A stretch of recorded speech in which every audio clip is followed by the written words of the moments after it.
Hey everyone, welcome to Easy Pharma. तो guys, इस video lecture में हम टॉपिक डिस्कस करेंगे brief instruction on medication uses. Normal क्या होती है, जो हमारी ये होती हैं उनके ऊपर यहाँ करेंगे ब्रीफ इंस्ट्रक्शन देखेंगे, यानी कुछ निर्देश देखेंगे जो उनके यूज के लिए एक तरह से दिए जाते हैं। अभी क्या क्या होते हैं इनको डिटेल में पॉइंट टू पॉइंट हम डिस्कस करेंगे। तो ये जो आपका टॉपिक चल रहा है ये आपका कम्युनिटी फार्मेसी एंड मैनेजमेंट का चल रहा है, जो कि आपके डी फार्मा सेकेंड ईयर का सब्जेक्ट है। इसमें स्टार्टिंग की 2 यूनिट्स हमारी कंप्लीट हो चुकी हैं, 3rd यूनिट हमारी चल रही है। इसके अंदर 2 से 3 वीडियो लेक्चर पहले हम डिस्कस कर चुके हैं। लिंक आपको डिस्क्रिप्शन बॉक्स में मिल जाएगी, वहाँ से आप उसको वॉच कर सकते हैं। तो चलिए यहाँ पे इसको फुल डिटेल में हम डिस्कस कर लेते हैं। पॉइंट यहाँ पे हम देख लेते हैं। Medication instruction state the purpose of designing the medication. तो देखिए, जो क्या होता है मेडिकेशन की इंस्ट्रक्शन होती है, ये एक तरह से जो इंस्ट्रक्शन है क्या है, ये पर्पस है किस चीज़ का, किसी भी डिजाइन मेडिकेशन का। सीधा एक एग्जांपल हम देख लेते हैं। मान लीजिए कोई क्या है, एक पीसीएम है जो हम फार्मास्यूटिकल इंडस्ट्री में डिजाइन कर रहे हैं, तो एक तरह से किस पर्पस के लिए हमने उसको डिजाइन किया है, ये कौन यहाँ पे बताएंगे, जो इसकी मेडिकेशन इंस्ट्रक्शन है, यानी इसके निर्देश हैं। मान लीजिए हमने पीसीएम बनाई, भाई क्या फीवर में यूज़ हो रही, सर दर्द में मान लीजिए यूज़ हो रही। साथ ही में क्या है भाई, कौन सी ऐसी डिसीज है जिसमें काउंटर इंडिकेशन एक तरह से हो सकती है। साथ ही में कहाँ पे उसको रखना है, कैसे उसको लेना है, पानी के साथ या दूध के साथ, मिल्क के साथ। तो ये सारी क्या होती है, जो एक तरह से उसका पर्पस है किस चीज़ का, पीसीएम का। इसको बता कौन रहा है, जो उसकी एक तरह से इंस्ट्रक्शन है, उसके निर्देश है। तो जैसी हमने दवाई को डिज़ाइन की है वैसे ही हम उसके निर्देश देंगे, जैसी दवा होगी वैसे ही उसकी इंस्ट्रक्शन होंगी। तो आई थिंक आप समझे होंगे। चलिए जैसे कि इसमें देख लेते हैं, इंक्लूडिंग जैसे कि इसमें कुछ पॉइंट होते हैं। What condition it will treat, जो हमने दवाई बनाई है कौन सी ऐसी कंडीशन होंगी, इसका जो पर्पस होगा जिसको ट्रीट करेगी। टेकन, कब और कैसे एक तरह से इसको लिया जाएगा। एडमिशन में तो हमें पता रहेगा कौन से साइड इफेक्ट दवाई हमारी कॉज भी कर सके। And how it should be stored, और क्या इसकी काउंटर इंडिकेशन है, कुछ हमारी ऐसी डिसीज होती है जिसमें हम किसी ड्रग को यूज नहीं कर सकते। इस तरह के हमारे कुछ फंडा रहता है। अब ये जो एक पॉइंट रहेगा जिससे थोड़ा सा आपको इजी और यहाँ पे क्लियर हो जाएगा। Patient short the following questions when A doctor prescribe medications. तो देखिए क्या होता है, आप किसी डॉक्टर के पास गए, क्या करना है, अपना भी ट्रीटमेंट कराना किसी भी डिसीज का जो आपको बीमारी है। क्वेश्चन पुट अप कर सकते हैं उस डॉक्टर से उस निर्देश के बारे में जो दवाई आप ले रहे हैं, यानी उसमें OTC drug from A pharmacy. या आप क्या कर रहे हैं, किसी डॉक्टर के पास नहीं, फार्मेसीज वगैरह होती हैं उस पर आप जा रहे हैं, तो वहाँ पे फार्मासिस्ट से आप क्वेश्चन कुछ पूछ सकते हैं। किस तरह के हमारे क्वेश्चन रहेंगे, जिसको यहाँ पे हम पॉइंट टू पॉइंट देखेंगे। अब देखिए हमारी जो टॉपिक है इसको एक कहानी से इजीली आपको समझ में आ जाए। आई थिंक कहानी सुनना तो सभी को अच्छा लगता है, तो इस कहानी को यहाँ समझते समझते पूरा ही टॉपिक यहाँ पे हम समझ लेंगे। आप बिल्कुल ही बोर यहाँ पे नहीं होंगे। जैसे कि चलिए एक कहानी हम लेते हैं। मान लीजिए कोई डॉक्टर है या कोई फार्मासिस्ट है और एक पेशेंट है। चलिए हम एक पेशेंट और हम किसी डॉक्टर के पास या फार्मासिस्ट के पास जा रहे हैं। तो जब हम कोई भी दवाई को ले रहे हैं, मेडिकेशन को, क्या क्या एक तरह से क्वेश्चन हम उससे पूछ सकते हैं, पुटअप कर सकते हैं उस दवाई से रिलेटेड। तो ये हमारे यहाँ पे रहेंगे। जैसे कि फर्स्ट पॉइंट हम देख लेते हैं, What is the effect and benefit of taking the medication? Medication एक तरह से हम उससे ले रहे हैं, तो इसको टेकिंग करने के, लेने के क्या क्या इफेक्ट हमारी बॉडी में हमें मिलेंगे या क्या क्या बेनिफिट इसके रहेंगे, तो ये हम डॉक्टर से पूछ सकते हैं या फार्मासिस्ट से। Next, what is the dose, जो ड्रग हम ले रहे हैं उसकी क्या डोज हमें लेनी है। साथ ही में फ्रीक्वेंसी, दिन में कितने टाइम हमें लेनी है। साथ ही में टाइम, किस टाइम लेनी। देखिए सुबह शाम दोपहर तो ले रहे हैं, लेकिन किस टाइम लेनी है। सुबह में जैसे 5 बजे लेनी, 6 बजे, 7 बजे, दोपहर में 2 बजे लेनी, 12 बजे लेनी, कुछ इस तरह का हमारा रहेगा। किस चीज़ को, मेडिकेशंस को। पॉइंट यहाँ पे हम देख लेते हैं, for how long the medicine is to be taken, कितने समय तक हमें इस दवाई को लेना है, टाइम तक। मान लीजिए भाई जो बीमारी है उसी के हिसाब से आप लेंगे, तो आप डॉक्टर से पूछ सकते हैं दवाई आप हमें दे रहे हैं और हम आपसे ले रहे हैं, कितने टाइम तक हमें इसको खाना है जिससे कि हम सही हो जाएं। नेक्स्ट हम देख लेते हैं, what to do if a dose is missed, जो दवाई मान लीजिए सुबह शाम दोपहर खा रहे हैं, सुबह की दवाई तो हमने खा ली, दोपहर की हमने मिस कर दी, तो उस कंडीशन में हमें क्या करना चाहिए अगर हम एक डोज वहाँ पे मिस कर दें, तो ये हम पूछ सकते हैं। साथ ही में if it is necessary to finish all the medicines, ज़रूरी है जो दवाई हम ले रहे हैं, यानी किसी डॉक्टर से जब हम दवाई ले रहे हैं तो हम पूछ सकते हैं ज़रूरी दवाई आप हमें ले रहे हैं उनको फिनिश करना हमें ज़रूरी है। तो डॉक्टर आपको कह सकता है कि हाँ भाई आपकी बीमारी है तो आपको फिनिश करना ज़रूरी है। ऐसा नहीं आपने, कहते हैं ना कोई आपको डिसीज़ हुई, आप 3 से 4 डोज लाए, एक आपने खाई, आपको असर अच्छा दिखा और आपने उसको छोड़ दी, तो क्या होता है, मतलब ये भी आप उससे डॉक्टर से पूछ सकते हैं। कुछ बीमारियां ऐसी होती है ना, सही होने के बाद दोबारा से आ जाती हैं, तो पूरा प्रॉपर ट्रीटमेंट। यहाँ पर हम देख लेते हैं, whether the medicine is to be taken with और विदाउट फूड, जो दवाई हम ले रहे हैं एक तरह से उसको हमें फूड के साथ लेना है या फूड के साथ नहीं लेना है, खाने के बाद लेना है, खाने के पहले लेना है, खाने के साथ लेना है, किस तरह से लेना है ये हम पूछ सकते हैं। Whether the medicine is to be crushed, chewed और स्वेल्ड होल, तो हम भी पूछ सकते हैं जो दवाई हम एक तरह से लाए हैं उसको क्या करना है, क्रश करना है, चबा के लेना है, च्यू करना है, या हमें तोड़ के उसको खाना है, या पूरी को ही हमें एक तरह से निगल लेना है। तो देखिए क्या है, ये सारे हमारे क्वेश्चन जो एक तरह से हम पूछते हैं और भी हमारे कुछ क्वेश्चन होते हैं, जैसे वो देख लेते हैं, what are the possible side effect of the medicine, how can they be managed.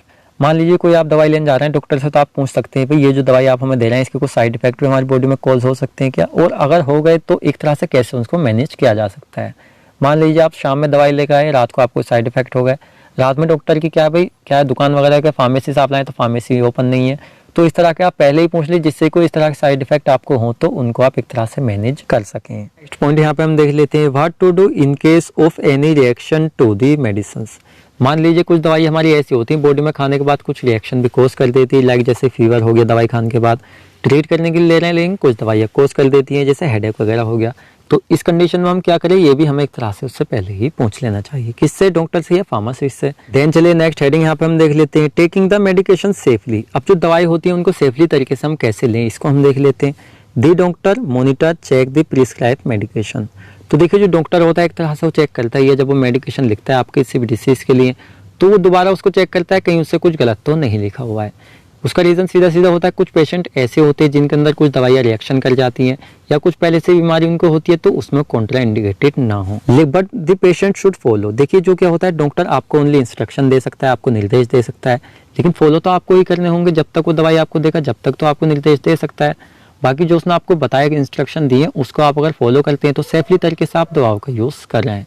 उसका अपोजिट आप जाते हैं तो एक तरह से आप खुद ही जिम्मेदार हैं साइड इफेक्ट के जो आपकी बॉडी में हो रहे हैं। जैसे कि the medication instruction given below, कुछ इंस्ट्रक्शन जो एक तरह से डॉक्टर के थ्रू दी जाती हैं, वो यहाँ पे हम देख लेते हैं point to point. The patient should take all the medicines as instructed by the doctor और फार्मासिस्ट। जैसे कि फार्मासिस्ट और डॉक्टर के थ्रू इंस्ट्रक्टेड किया गया है, एक तरह से निर्देश दिए हुए हैं, ऐसे ही उस दवाई को लेना चाहिए, सुरक्षित रूप से ही रहेगा।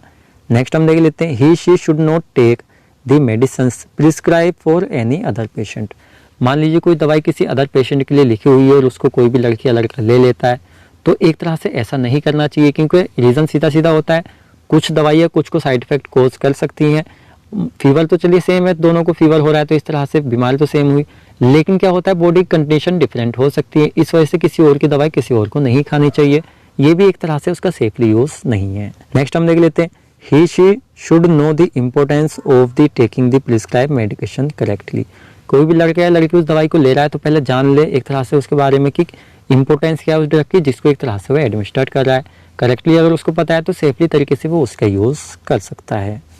नेक्स्ट हम देख लेते हैं, he she should ask the doctor if making life style changes diet and exercise can reduce the need for medicine. कोई भी जो एक तरह से पेशेंट है वो डॉक्टर वगैरह से आस्क यानी क्वेश्चन वगैरह कर सकता है कि अगर वो लाइफ स्टाइल एक तरह से अपना चेंज कर दे डाइट वगैरह, तो क्या उसकी दवाओं की नीड जो है वो कम हो सकती है या नहीं। तो देखिए ये कुछ पॉइंट एक तरह से जो हमारे यहाँ पे रहेंगे, अगर सेफली तरीके से दवाओं का यूज़ करना है तो। सीधा सीधा आप ऐसे समझिए, कोई भी डॉक्टर दवाई दे रहा है आपको, एक तरह से बता रहा है कि हाँ भाई दूध के साथ आपको लेना है, सुबह शाम दोपहर लेना है, इस खाने के साथ आपको लेना है, ऐसे करना है, तो वही आपको फॉलो करना चाहिए, उससे अपोजिट आपको नहीं जाना चाहिए। किसी क्या होता है किसी सिस्टर वगैरह या मम्मी पापा की दवाई रखी हुई होती है तो वो आपको नहीं खानी चाहिए। ये क्या होता है कुछ हमारे सेफली दवाओं को यूज़ करने की इंस्ट्रक्शन निर्देश होते हैं। चलिए नेक्स्ट हेडिंग यहाँ पे हम देखेंगे, स्टोरिंग मेडिकेशन सेफली, यानी सुरक्षित रूप से दवाओं को कैसे रखा जाए जिससे कि उनकी स्टेबिलिटी वगैरह पूरी ही बनी रहे, इसको हम देख लेते हैं। तो इसको पॉइंट टू पॉइंट हम देखेंगे, जैसे कि some medications can depreciate if stored in a area that is exposed to sunlight, is excessive hot और हैज़ टू मच मॉइस्चर। यानी कुछ हमारी मेडिकेशंस दवाइयाँ ऐसी होती है जो एक तरह से उनका रेट भी घट सकता है, वो ख़राब भी हो सकती हैं। इसको हमने ऐसी जगह पे रख दिया जो एक तरह से ज़्यादा ही हॉट है, या कह सकते हैं सनलाइट की प्रेजेंट में ज़्यादा आ रहा है, हमारी दवाइयाँ कुछ से ख़राब हो जाती हैं, या ज़्यादा एक तरह से गर्म जगह है, या कह सकते हैं ज़्यादा मॉइस्चर वाली जगह है। तो दवाई की जैसी एक तरह से कंडीशन है, जैसी स्टोरेज कंडीशन दी हुई है उसके लेवल वगैरह पे, वैसे ही हमें उसको वहाँ पे रखना चाहिए, तो सेफली तरीके से हम उसको एक तरह से रख सकते हैं। नेक्स्ट हम देख लेते हैं मेडिकेशंस लाइक, जैसे कुछ हमारी दवाइयाँ होती हैं लाइक जैसे हमारी प्रोबायोटिक्स होती हैं, साथ ही हमारी आई ड्रॉप एक्सेट्रा ऐसी होती है जिनको नीड होती है यहाँ पे स्टोर्ड इन फ्रिजरेटर, यानी उनको क्या करना चाहिए, हमें यहाँ पे फ्रिज के अंदर ही रखना चाहिए, क्योंकि उन्हें क्या होता है थोड़ा कम टेम्परेचर पर रखी जाएंगे तो उनकी स्टेबिलिटी वगैरह बनी रहती है, ये उनकी नीड होती है। तो अगर हम उनको ऐसा रखते हैं तो एक तरह से हम उनको सेफली रख रहे हैं। नेक्स्ट हम देख लेते हैं, the patient should ask the pharmacist regarding the any special storage instruction. मान लीजिए कोई भी पेशेंट है वो दवाई लेने जा रहा है तो वो डॉक्टर से पूछ सकता है उस दवाई की स्टोरेज कंडीशन के बारे में। ऐसा होता है ना कुछ दवाइयाँ ऐसी होती है जिनको स्पेशल स्टोरेज कंडीशन देनी होती है, तो ऐसी कोई दवाई ले रहा है तो वो डॉक्टर से पूछ सकता है कि क्या इनको स्पेशल स्टोरेज कंडीशन देने की ज़रूरत है या कैसे हमें इनको रखना है। कुछ महंगी दवाइयाँ होती हैं ना, तो इस तरह से सीधा सीधा आप यही समझिए, जो हमारी दवाइयाँ होती हैं तो अगर हम उनको उनकी रिक्वायरमेंट के अकॉर्डिंग अच्छी तरीके से रख रहे हैं, सेफली तरीके से, जैसे उनकी स्टोरेज कंडीशन होनी चाहिए, तो हम उनको एक तरह से सेफली स्टोर्ड कर रहे हैं। देन चलिए नेक्स्ट यहाँ पर हम देख लेते हैं common causes of medication side effect. तो देखिए ये क्या होंगे, बिल्कुल कॉमन होंगे, यानी कुछ ऐसे कॉमन साइड इफेक्ट होते हैं जो कुछ दवाएं हमारी बॉडी में कोज कर सकती हैं। साथ ही में कहीं ना कहीं हम कहें तो इसमें मेन रोल जो होता है वो हमारा ही होता है, क्योंकि भाई हम सही तरीके से उसको नहीं ले पाए, यानी कुछ मिस्टेक हमारी रही जिससे कॉमन साइड इफेक्ट कोज हो गए। किस तरह के हुए, चलिए पॉइंट टू पॉइंट हम देख लेते हैं। जैसे कि not taking the correct dose of medicine, आपको जो डोज एक तरह से बताई गई थी आपने करेक्ट डोज नहीं लिए, जिसकी वजह से कुछ साइड इफेक्ट बॉडी में कोज हो सकते हैं। नेक्स्ट लॉन्ग टाइमिंग, आपको सुबह शाम दोपहर बताई गई थी लेकिन आपने उसको उस टाइमिंग्स नहीं लिया है, तो भी कुछ साइड इफेक्ट हो सकते हैं। साथ ही में नॉट टेकिंग मेडिसिन करेक्टली, आपने फूड के साथ दवाई खानी थी, आपने दवाई फूड के साथ नहीं खाई है, खाने के साथ नहीं खाई है, आपने उसके बाद खाई, उससे पहले खा ली, तो कुछ हो सकता है। साथ ही में टेकिंग एक्सपायर्ड मेडिसिन, आपने कहीं से एक्सपायर्ड दवाई ले ली है जो एक्सपायर्ड है, यानी उसकी डेट निकल चुकी है, तो भी कॉमन साइड इफेक्ट आपकी बॉडी में हो सकते हैं। और देखिए एक्सपायर्ड ड्रग जो होती है उसके कॉमन नहीं, बहुत ज़्यादा डेंजरस भी एक तरह से देखने को मिल सकते हैं। नेक्स्ट यहाँ पर हम देख लेते हैं mixing the medicine with alcohol. अब देखिए कुछ महान लोग ऐसे होते हैं जो एक तरह से जो एल्कोहल शराब होती है उसके साथ मिक्स करके दवाई खाने लगते हैं, तो देखिए ऐसा नहीं है, क्या होता है उसके कुछ साइड इफेक्ट हमें अलग भी कॉज हो सकते हैं। नेक्स्ट इसमें हम देख लेते हैं taking the medicine prescribe to other patient, किसी अदर पेशेंट के लिए भी दवाई लिखी हुई है और उसको हमने खा ली, तो इस सिचुएशन में क्या होता है, कुछ साइड इफेक्ट कोज बॉडी में हो सकते हैं। अब ये तो हमारे हो गए। नेक्स्ट हम देख लेते हैं कुछ हमारे सम अनदर कंडीशन, कुछ हमारी अदर कंडीशन यहाँ पे हम देखेंगे। जैसे अंदर फर्स्ट पॉइंट हम देख लेते हैं, if he she is N alcoholic, किसी भी कोई लड़का है लड़की है उसने पहले शराब पी हुई है उसके ऊपर से दवाई खा ले, तो कुछ साइड इफेक्ट देखने को मिल सकते हैं। साथ ही में इफ़ शी इज़ प्रेग्नेंट, क्या होता है लेडीज़ प्रेग्नेंट कंडीशन में कुछ दवाई खा लेती हैं एक तरह से जो मतलब सही नहीं होती हैं, तो वो साइड इफेक्ट कोज वहाँ पे हो सकते हैं। नेक्स्ट हम देख लेते हैं if he she is an allergic to any medicine, कुछ दवाइयाँ जो कुछ लोगों को रिएक्शन कर देती हैं, अगर वो उनको खा लेते हैं तो एक तरह से साइड इफेक्ट कोज हो सकते हैं। और देखिए यहाँ पे कॉमन लिखे हुए लेकिन ये कॉमन नहीं होते। मान लीजिए जो एलर्जी एक तरह से कहते हैं ना, किसी को भाई क्या कर दिया, रिएक्शन मार दिया दवाई ने, तो बहुत ज़्यादा डेंजरस वो भी वहाँ पे हो सकते हैं। नेक्स्ट और लास्ट यहाँ पे हम देख लेते हैं जैसे कि if he she has stomach condition, कुछ लोगों की पेट की कंडीशन भी डिपेंड करती है, कुछ को गैस वगैरह बन जाता है, नॉर्मल क्या होता है एसिडिटी वगैरह हम कहते हैं, तो इस तरह की कुछ हमारी कंडीशन हो सकती हैं। आज का जो आपका टॉपिक है वो इतना ही रहेगा। आई थिंक आपको पूरा ही अच्छी तरीके से समझ में आ गया होगा। कोई भी डाउट कोई भी क्वेश्चन आपका रह जाता है इस टॉपिक से रिलेटेड तो आप हमसे कमेंट सेक्शन में पूछ सकते हैं।